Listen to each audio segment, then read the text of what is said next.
जी, अस्सलाम वालेकुम। उम्मीद है कि आप तमाम दोस्त खैरियत से होंगे और आज का दिन भी ट्रेडिंग के हवाले से अच्छा गुज़रा होगा।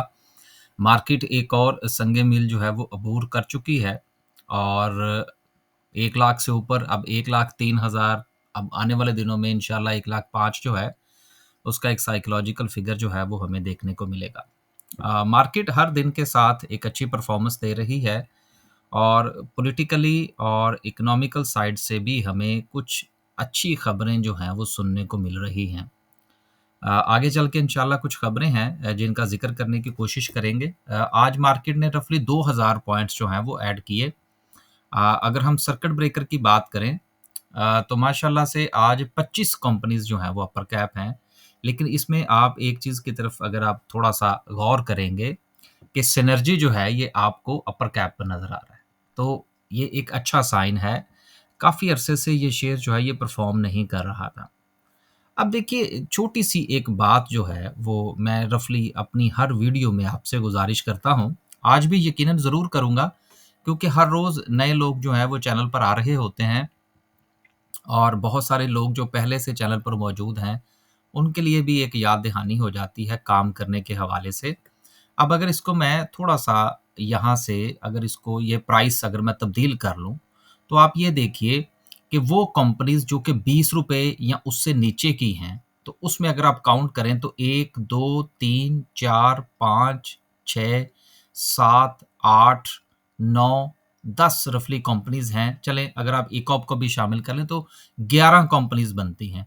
और ओवरऑल जो कंपनीज़ हमें अपर कैप में नज़र आ रही हैं वो 25 हैं। यानी कि 50% कंपनीज़ ऐसी हैं कि जिनकी प्राइस जो है वो रफ़ली ₹20 या उसके अराउंड या उससे नीचे है। अब यहाँ पर वो कॉन्सेप्ट जिसके हवाले से मैं रफ़ली हर रोज़ बात करता हूँ कि जिस वक़्त हम ये बात करते हैं कि जी देखें जी अब आज भी आप देखिएगा बहुत सारे चैनल्स जो हैं वो इस बात की तरफ जो है वो इशारा करते हुए आपको नज़र आएँगे। देखें जी कचरा चल गया। देखिए, इस माइंडसेट से हमें बाहर निकलना होगा। अगर आप स्टॉक मार्केट में काम करते हैं और आप इस माइंडसेट के साथ आते हैं कि जी ये घटिया है और ये अच्छा है, ये बुरा है, ये कचरा है। मैं इसके ऊपर सिर्फ़ एक माइंड मेकिंग करने की कोशिश कर रहा हूँ एक अरसे दराज़ से कि एज़ ए ट्रेडर आपको अपॉर्च्युनिटिस्ट होना चाहिए। जहाँ पर आपको अपॉर्च्युनिटी मिले, चाहे वो शेयर ₹1 का है या ₹1000 का है। आपको उसमें ट्रेड लेनी चाहिए। हाँ, जिस वक़्त आप इन्वेस्टमेंट पॉइंट ऑफ व्यू से बात करते हैं या आप डिविडेंड पॉइंट ऑफ व्यू से उसके साथ आप उसको लेकर चलते हैं, तो फिर आपकी राय यकीनन मुख्तलिफ हो सकती है, उससे मेरा कोई इख्तिलाफ़ नहीं है। मैं तो इन्वेस्टमेंट पॉइंट ऑफ व्यू से भी जो मल्टी बैगर स्टॉक्स होते हैं, उनको देखने की कोशिश करता हूँ। बहरहाल इस पर इंशाल्लाह फिर किसी दिन बात करेंगे। आज ये सिर्फ़ आपको एक इशारा देना था कि 50% कंपनीज़ वो अपर कैप में आपको नज़र आ रही हैं, जिनको बहुत सारे लोग कचरा कहते हुए जो है वो यूट्यूब पर पाए जाते हैं। तो लोअर कैप की बात करें तो लोअर कैप पर कोई काबिल-ज़िक्र कंपनी नहीं है, लेकिन अब अगर इसमें हम ये देखें कि आज हमारी रिकमेंडेशन में जो कंपनीज़ थी वो कितनी हैं अपर कैप में, तो उसमें पहला नंबर डाइनो का है। ये हमारी रिकमेंडेशन थी, स्विंग का ग्रुप था उसमें रिकमेंडेड थी। उसके साथ अगर हम देखें तो मज़ीद अगर कोई कंपनी अगर हमें अपर कैप में इकॉप ये हमारी स्विंग की ट्रेड की कॉल थी, ये अपर कैप हो गया। इसके साथ जो है अशहीर कॉर्पोरेशन के हवाले से तो मैं गुज़िश्ता 2-3 वीडियो से ज़िक्र कर चुका हूँ कि ये हमारी स्विंग की कॉल है और जो हमारे टारगेटेड लेवल थे वो आज जो है वो रफ़ली अचीव हो चुके हैं। तो 3 जो है ये थी और उसके साथ पीआईए लास्ट वीडियो के अंदर इस हवाले से गुज़ारिश की गई थी कि जिनके पास पीआईए का शेयर है वो हौसला रखें। तो हौसला रखने का मतलब यही था कि अब देखिए कि क्या सिचुएशन बनती है। खबर आ गई और ये अपर कैप पे ही आज खुला। इसके ऊपर इंशाल्लाह खबर है तो आगे चल के डिटेल में बात करने की कोशिश करेंगे।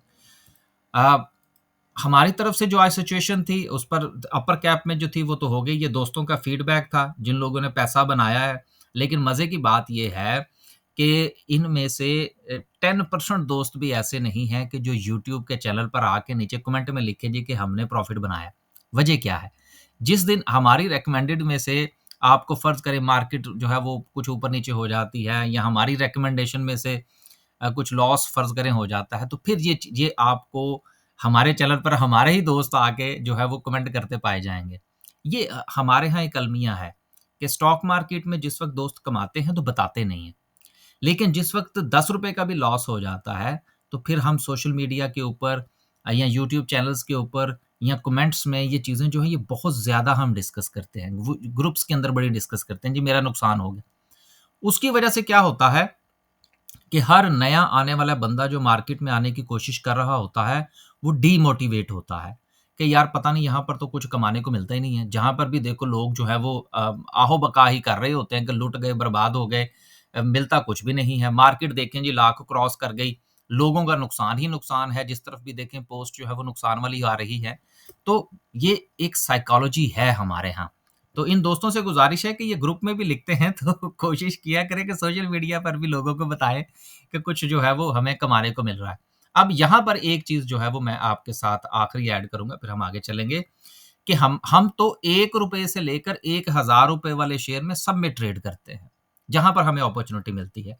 मसलन अगर हम यहाँ देखें डब्ल्यूटीएल की कॉल थी, ये हमारा स्विंग की ट्रेड की कॉल थी, एडीएमएम की कॉल थी, डाइनो की बात हो गई, ये अपर कैप हो गया, लोटे केमिकल था, शहीर कॉर्पोरेशन की बात हो गई, ये भी अपर कैप में था। अब ये शहीर की कॉल जो थी ये हमने स्विंग ट्रेड में कैसे दी थी, चूँकि अब ये एग्ज़ीक्यूट हो चुकी है, तो मैं आपके साथ शेयर कर देता हूँ। ये हमारी कॉल थी जी। ये 7 ₹5.75 से लेकर ₹6.15 की इसकी बाइंग की रेंज थी। 5.25 के बिलो का इसका स्टॉप लॉस था और हमारा जो टीपी था, जो लास्ट हमारी रिकमेंडेड टीपी था वो ₹8.70 था, जो आज एग्ज़ीक्यूट हो गया। अब इसके ऊपर जो है वो इसका नया लेवल बनेगा। अब यकीनन बहुत सारे लोगों ने अभी भी कीप किया होगा क्योंकि कैप के ऊपर तो कोई नहीं बेचता। हालाँकि हमारी रिकमेंडेशन होती है कि कुछ ना कुछ ज़रूर बेचना चाहिए। अब इससे आगे जो है वो ग्रुप्स के अंदर नई कॉल्स जनरेट होंगी। तो अब जब नई कॉल जनरेट होगी तो वो बाय करेंगे, हम सेल करेंगे। तो बात करने का मकसद ये है कि जब आप चीज़ों को लेवल पर बाय करने की कोशिश करते हैं तो आपकी रिस्क की रेशो कम होती है, रिवॉर्ड की रेशो ज़्यादा होती है। अब अगर आप इसको ₹9 से ऊपर बाय करने की कोशिश करेंगे, जो कि यकीनन अब नई बाइंग बनेगी, तो ऐसी सूरत में आपका रिस्क तकरीबन जो है वो थोड़ा-सा बढ़ेगा, रिवॉर्ड भी बढ़ेगा, लेकिन अब शेयर जो है वो थोड़ा तेज़ हो जाएगा। जिस तरह मैं अभी अपनी लास्ट वीडियो में भी ज़िक्र कर रहा था कि जब शेयर एक सर्टेन लेवल से ऊपर निकल जाता है, तो फिर उसमें तेज़ी आ जाती है, अप साइड भी और डाउन साइड भी। तो वो लोग जो कि प्रॉपर स्क्रीन के आगे नहीं बैठ सकते, उनके लिए उस शेयर को कंट्रोल करना मुश्किल हो जाता है। तो हमेशा शेयर का इंतखाब करें, ट्रेड का इंतखाब करें अपने वक़्त के मुताबिक। अगर आप हमारा ग्रुप जॉइन करना चाहते हैं, चलें यार आगे चलते हैं। इकॉप था, ये हो गया, डीजी खान था, पीएसएक्स था, सेज़ियो था। अब ये देखें, सेज़ियो ₹1000 का शेयर है और डब्ल्यूटीएल जो है ये ₹1 का शेयर है। तो हम तो भई हर किस्म के शेयर में ट्रेड करते हैं। इसके साथ ही हमारा जो ट्रेनिंग सेशन है, वो उसकी भी रजिस्ट्रेशन जारी है। वो है बिगिनर्स प्लस इन्वेस्टर। इसके 3 सेशंस हैं और अगर आप सिर्फ़ और सिर्फ़ इन्वेस्टर का ट्रेनिंग सेशन जो है वो जॉइन करना चाहेंगे प्रोग्राम, तो उसके 2 सेशंस हैं। इसकी जो इंशाल्लाह जनवरी के महीने में ये ट्रेनिंग सेशन होगा। अगर आप इसके हवाले से कोई भी इन्फॉर्मेशन लेना चाहते हैं या हमारा ग्रुप जॉइन करना चाहते हैं या स्टॉक मार्केट में अकाउंट ओपन करवाना चाहते हैं, तो हर सूरत में जो भी आप राब्ता करना चाहें, ये 2 नंबर्स आपके सामने हैं। इन दोनों में से किसी भी नंबर पर राब्ता फ़रमाइए और इन्फॉर्मेशन ले लीजिए और गुज़ारिश ये है कि जिस वक़्त आप राब्ता करें, तो कोशिश ये किया करें कि थोड़ा-सा टाइम दे दें, क्योंकि ड्यूरिंग द मार्केट जो है वो तो हमारे पास बाज़ू का चाय बनी पड़ी होती है, तो वो हम पीना भूल जाते हैं। इस तरह से तेज़ी से काम हो रहा होता है। अब चलते हैं जी आगे। मार्केट की सिचुएशन माशाल्लाह बिल्कुल ठीक है। फर्टिलाइज़र आज कमबैक करता हुआ नज़र आया एग्रो कॉर्पोरेशन की सूरत में, कमर्शियल बैंक्स ने हमें जो है वो पॉइंट्स दिए, सीमेंट ने दिए। अब सीमेंट और स्टील जो चला है, इसके पीछे क्या रीज़न है, ये आगे चल के इंशाल्लाह 1-2 चीज़ें हैं जिसको हम डिस्कस करेंगे। आगे चलते हैं जी, ये इंशाल्लाह कैंडल लास्ट पे डिस्कस करेंगे। पहली खबर जो है वो मीज़ान बैंक के हवाले से है कि मीज़ान बैंक को जो है वो अवार्ड दिया गया जी कि बेस्ट बैंक अवार्ड का। यकीनन इस्लाम के नाम पर इस्लामिक बैंकिंग है, बड़ा बैंक है, एक नई चीज़ थी जो कि पाकिस्तानियों को दी गई, तो धड़ाधड़ जो है वो इसमें डिपॉज़िट्स आए। लेकिन अब जब से स्टेट बैंक ने डंडा उठाया है, तो उससे मुझे तो बड़ी खुशी है कि मेरे जो दोस्त अहबाब हैं उनको इंशाल्लाह प्रॉफ़िट जो है वो अच्छा मिलेगा पहले की निस्बत। तो उससे यकीनन इन्होंने भी अपनी कुछ पॉलिसीज़ चेंज की हैं, तो पॉलिसीज़ की तब्दीली की वजह से इसकी प्रॉफ़िटेबिलिटी जो है वो इंशाल्लाह वापस आ जाएगी। जिनके पास इसका शेयर है, वो अब थोड़ा हौसला रखिएगा। अगली खबर जो है वो निशात के हवाले से है कि निशात पावर ने मीटिंग अरेंज की है, कॉल की है, जिसमें जो मॉडल है कि भई आप बिजली बनाइए और पैसे लीजिए, इसके हवाले से बात हो रही है। देखिए अ, जो ये हमारा टेक पे मॉडल है, इसमें भी ये जो हमारे पावर प्लांट्स हैं, ये प्रॉफ़िट में होंगे। ये आप ज़हन में रखिएगा। बहुत ज़्यादा बचत है, कुछ इनके पास पहले से बहुत सारा पैसा जो है वो जमा हो चुका है और आगे जो है वो इन्होंने ज़ाहिर-सी बात है कि जो इनका प्लांट है वो इन्होंने कोई स्क्रैप में तो नहीं बेच देना। अगर वो बंद कर देंगे तो उससे क्या फ़ायदा होगा? अगर उसको चलाए रखेंगे तो कुछ न कुछ आएगा और हमारे यहाँ सर्दियों और गर्मियों का जो डिफ़रेंस है, बिजली के हवाले से वो बहुत ज़्यादा है, तो ज़रूरत तो पड़ेगी। तो इसलिए ये सिलसिला इंशाल्लाह प्रॉफ़िटेबिलिटी की तरफ ही जाएगा। जिनके पास इसके शेयर्स हैं, वो मेरा ख़्याल है कि अगला 1 आध जो क्वार्टर है वो देख लें और अपनी प्रॉफ़िट टेकिंग की तरफ जाएँ और कोशिश ये करें कि बहुत ज़्यादा लंबी प्लानिंग ना करें। बस जहाँ पर जो कुछ मिल रहा है उसको समेटने की कोशिश करें, लेकिन प्रॉफ़िटेबिलिटी इनकी जारी रहेगी। अगली खबर जो है वो सीएसआईएल की है कि जिन्होंने एसजीपीएल के जो है वो 10% मेरा ख्याल है शेयर्स जो हैं वो एक्वायर करने के हवाले से परचेज़ करने के हवाले से है कि मोर देन हैज़ परचेज़्ड बाय कर लिए हैं जी 10% ऑफ एसजी पावर लिमिटेड। अब देखिए बात ये है कि सीएसआईएल इट्सेल्फ भी कंपनी ठीक है, बहुत सस्ता शेयर है, इंश्योरेंस सेक्टर का शेयर है और इस मर्तबा इंश्योरेंस सेक्टर के जो प्रॉफ़िटेबिलिटी है वो बहुत ज़्यादा है। ये भी ज़हन में रखिएगा और आपको याद होगा कि इनका फड्डा था दोस्त स्टील के साथ कि इन्होंने पैसा दे रखा था, अब उस हवाले से भी मामला जो हैं वो एग्ज़ीक्यूशन की तरफ हैं। तो दोनों सूरतों में कंपनी बुरी नहीं है। आगे आप लोग बेहतर समझते हैं, हमारा कोई इरादा नहीं है कि हम किसी शेयर के हवाले से ये कहें कि जी ये अब अगले 4 दिन जो है वो कैपो कैप जाने लगा है और आप इसको उठा लीजिए और थंबनेल पे लगा दें कि जी एक शेयर ऐसा जो कि ₹2 का है और ₹10 का होने जा रहा है।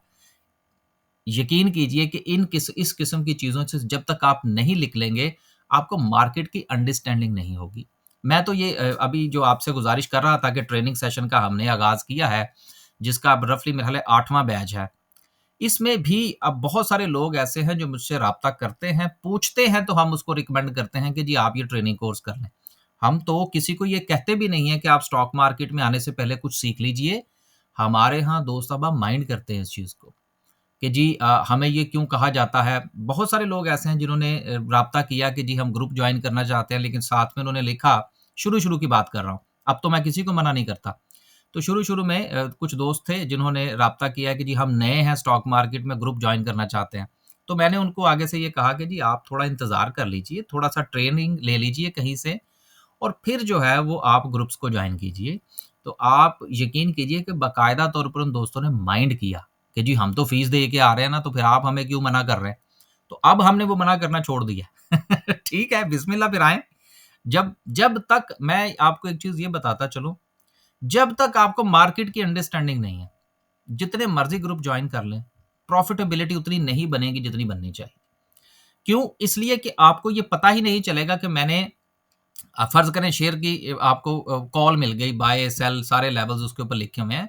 उसकी साइकोलॉजी को किस तरह से कंट्रोल करना है, ये उस वक़्त तक नहीं हो सकता जब तक आपकी बेसिक नॉलेज ना हो। तो ये हमारा जो 8वाँ बैच चल रहा है, हमने किसी अपने ग्रुप मेंबर से नहीं कहा कि आप इसको जॉइन करें। हमने किसी जो है वो मैसेज आने वाले से नहीं कहा कि जी आप पहले हमारी ट्रेनिंग करें और फिर हमारे ग्रुप में आइए। लोग माइंड करते हैं यार। तो ठीक है जिस तरह हम लोग ज़्यादा ये बेहतर समझते हैं कि पहले मार्केट में पैसा गँवाइए, फिर कमाइए।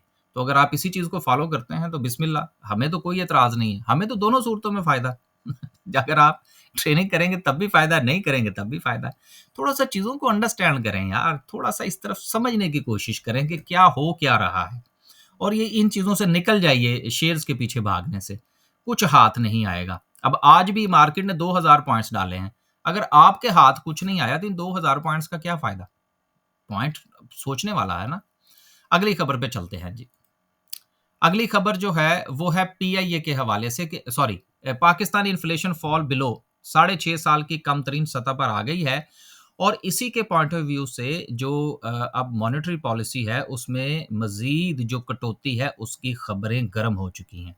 और यही वजह है कि आज आपको पाकिस्तान स्टॉक एक्सचेंज में सीमेंट और स्टील के अंदर जो आपको परफॉर्मेंस नज़र आई है, उसके पीछे यही राज़ है कि सीमेंट और स्टील जो है ये डायरेक्टली लिंक्ड है हमारी इन्फ्लेशन के साथ और उसके साथ जो हमारी जो शरह सूद है उसके साथ, क्योंकि ये बहुत सारी कंपनीज़ हैं जिनके कर्ज़ा जात हैं, उनकी रीपेमेंट्स हैं। अगर ये कर्ज़ा थोड़ा-सा सस्ता हो जाता है तो उससे यकीनन इनको फ़ायदा होगा। तो सीमेंट और स्टील की परफ़ॉर्मेंस जो है वो आज आउटस्टैंडिंग थी, जो कि हमें थोड़ी-सी कंटिन्यू करती हुई नज़र आ रही है। हमने थोड़ा-सा सेफ साइड रहते हुए डीजी खान ले लिया था, कल की बात है।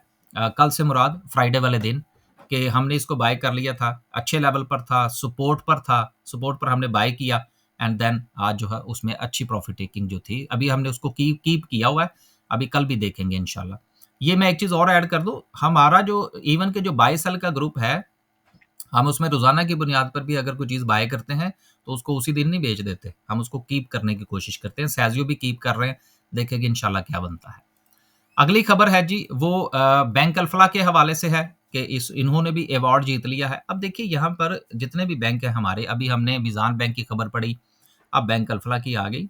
मैं कल जो था वो बैठा देख रहा था कि जो हमारे बैंक्स हैं पाकिस्तान के, इनके सर्विस चार्जेस जो हैं वो कितने ज़्यादा हैं और यूके के जो बैंक्स हैं उनके सर्विस चार्जेस क्या हैं। यकीन कीजिए मैंने जब दोनों को सामने-सामने रखा, तो वो क्या कहते हैं कि कानों में से धुआँ निकल गया। कि यूके के बैंक्स जो हैं, आप 36 मर्तबा कार्ड गुम करें और 36 मर्तबा ऑर्डर करें, ₹1 चार्ज नहीं करते, 1 पाउंड चार्ज नहीं करते। और इनके मैं पढ़ रहा था कि 12-1200, 15-1500 रुपया और पता नहीं कितने-कितने पैसे हैं। मैं इसके ऊपर एक वीडियो बनाऊँगा इंशाल्लाह। उसमें मेरा कोई इख्तिलाफ नहीं है इस्लामिक बैंकों के साथ। उसमें कन्वेंशनल हैं, इस्लामिक है, ये सब नदी-नाले जो हैं वो आगे जाके एक ही समुद्र में गिरते हैं। इनके जो सर्विस चार्जेज़ हैं इंशाल्लाह उसके ऊपर एक वीडियो बनाऊँगा जिसमें आपको कंपैरिज़न दूँगा कि यूरोप के बैंक्स जो हैं वो क्या चार्ज करते हैं और हमारे पाकिस्तानी बैंक्स जो हैं, वो हम पाकिस्तानी जो हमारे जो कस्टमर्स हैं इनके जो क्लाइंट्स जो कस्टमर्स हैं बैंकिंग सेक्टर के, उनकी किस तरह से ये खाल उतार रहे हैं। आगे चलते हैं जी। आखिरी खबर जो है वो पीआईए के हवाले से है कि पीआईए और सिविल एविएशन अथॉरिटी ने 450 अरब रुपए का नुकसान भुगता है, जब से हमारे पीटीआई के जो मिनिस्टर थे, उन्होंने पार्लियामेंट में खड़े होके कहा था कि जी हमारे जो पायलट्स हैं उनके लाइसेंस जाली हैं। अब उस बंदे को पूछे ना कोई बिठा के कि ये 450 अरब का जो नुकसान हुआ है, ये कौन पूरा करेगा? अब जब ऐलान हुआ है और दोबारा से कोशिशें की गईं और पीआईए की जो फ्लाइट्स हैं, यूरोप का जो रिस्ट्रिक्शंस हैं वो बहाल हुई हैं। यार देखिए हम जैसे लोग जो यूरोप में रहते हैं, हमारे लिए बड़ा प्रॉब्लम है। जिस वक़्त हमने पाकिस्तान जाना होता है, हमें कहीं से घूम के जाना पड़ता है। 7 साढ़े 7 घंटे की फ्लाइट जो है वो हमारी बाज़-औक़ात 15-15 घंटे और 22-22 घंटे तक हो जाती है। किसी न किसी जगह कभी दुबई जाके स्टे करना पड़ता है, कभी टर्की में स्टे करना पड़ता है, कभी किसी और मुल्क में कनेक्टेड फ्लाइट लेकर जाना पड़ता है, अबू धाबी में होता है बाज़-औक़ात। तो बात करने का मकसद ये है कि आज पीआईए जो है वो कैब पर खुला। क्यों? इसलिए कि ये जो रूट है यूरोप का, ये बहुत ही मुनाफ़ा बख्श है। अब इससे रफ़ली 220 अरब रुपए का जो नुकसान था, वो पीआईए ने भुगता और कुछ जो है वो सिविल एविएशन ने भुगता। अब ये जब फ्लाइट ऑपरेशन बहाल होंगे, तो उससे फिर पीआईए की जो प्रॉफ़िटेबिलिटी है, उसमें इज़ाफ़ा होगा। जब पीआईए की प्रॉफ़िटेबिलिटी में इज़ाफ़ा होगा, शेयर्स की प्राइस तो ऊपर जाएगी ही, इसके साथ-साथ प्राइवेटाइज़ेशन का जो मरहला है, वो भी ज़्यादा अच्छे अंदाज़ में पाया तक मील तक पहुँचेगा। तो ये पॉइंट टू बी नोटेड है, लेकिन इसमें अब उन दोस्तों से गुज़ारिश ज़रूर है कि जो उ उस उन साहब से ज़रूर पूछा जाए, बल्कि उनके ऊपर यकीनन को केस-वेस बनना चाहिए, जिन्होंने ये अफ़वाह फैलाई और उसके बाद पीआईए और पूरी इकॉनमी को नुकसान पहुँचा। अब ये भी एक पूरी स्टोरी है कि पीआईए को नुकसान पहुँचा, तो उसके बाद फिर वर्जिन अटलांटिक एयरलाइन जो यूके की थी, उसकी डायरेक्ट फ्लाइट्स जो थी वो बहाल हुई। अब वर्जिन वाले जो थे वो किसके दोस्त थे? ये एक लंबी स्टोरी है जो कि मैं पहले भी एक मर्तबा बयान कर चुका हूँ। लेकिन अभी फ़िलहाल दोस्तों का दुःख ताज़ा है, फिर इंशाल्लाह किसी दिन इसके ऊपर बात करेंगे, क्योंकि उसके ताने-बाने भी किसी से जाके मिलते हैं। जब आप स्टॉक मार्केट में काम करते हैं तो बहुत सारी चीज़ों के ऊपर नज़र रखनी पड़ती है। पॉलिटिकली इकोनॉमी किस तरफ जा रही है, पॉलिटिकल क्या हो रहा है, लॉ एंड ऑर्डर क्या कह रहा है, दुनिया के हालात क्या कह रहे हैं, ये कोई आसान बिज़नेस नहीं है। आखिर में डिस्कस करते हैं जी आज की कैंडल को। आज की कैंडल में कोई ख़ास चीज़ नहीं है, जिस तरह से कि मैंने लास्ट जो हमारी फ्राइडे की वीडियो थी उसमें भी यही गुज़ारिश की थी कि मार्केट जो है वो अब आगे कहाँ जा रही है, ये हमारा सवाल नहीं है। सवाल ये है कि हमारे पोर्टफोलियो पर इसका क्या असर पड़ रहा है। इस वक़्त मार्केट अपना मोमेंटम में है और मोमेंटम में सबसे अहम चीज़ जो है वो आपका वॉल्यूम होता है और आप देख सकते हैं कि गुज़िश्ता 4 सेशन से मार्केट का जो वॉल्यूम है, वो पूरी तरह से मार्केट को सपोर्ट कर रहा है। अब आपसे ये गुज़ारिश है कि इससे फ़ायदा उठाइएगा। वॉरेन बफेट बनने की कोशिश नहीं करनी है आपने। आपके पास पीआईए का शेयर है, आपके पास किसी भी कंपनी का शेयर है, उसमें से जब भी वो आपको मौका दे 5%, 10%, 20%, 25%, 30% प्रॉफ़िट टेकिंग आपने करनी है। Simple is that. इस चीज़ की तरफ मत जाइए कि मार्केट कल 1500 पॉइंट्स और डाल देगी, 2000 पॉइंट्स और डाल देगी। ये मैं आपको गुज़िश्ता 2-3 वीक से गुज़ारिश कर रहा हूँ कि कोई ना कोई सेक्टर, किसी ना किसी सेक्टर का कोई ना कोई शेयर, अब देखिए ना आज एंग्रो चल गया, कल कोई और चल जाएगा, ठीक है ना? कल हो सकता है कोई बड़ी 2-3 कंपनीज़ और चल जाएँ। फार्मास्यूटिकल में से कोई एक आध चल जाए, साथ में सीमेंट सेक्टर की 2 चल जाए, कोई 1-2 बैंक चल जाए, तो आपका इंडेक्स तो फिर खड़ा हो गया। आपने इंडिविजुअल स्टॉक्स का एनालिसिस करना है और उसके मुताबिक प्रॉफिट टेकिंग करनी है। आज वीडियो बहुत लंबी हो गई, माज़रत। अल्लाह हाफ़िज़।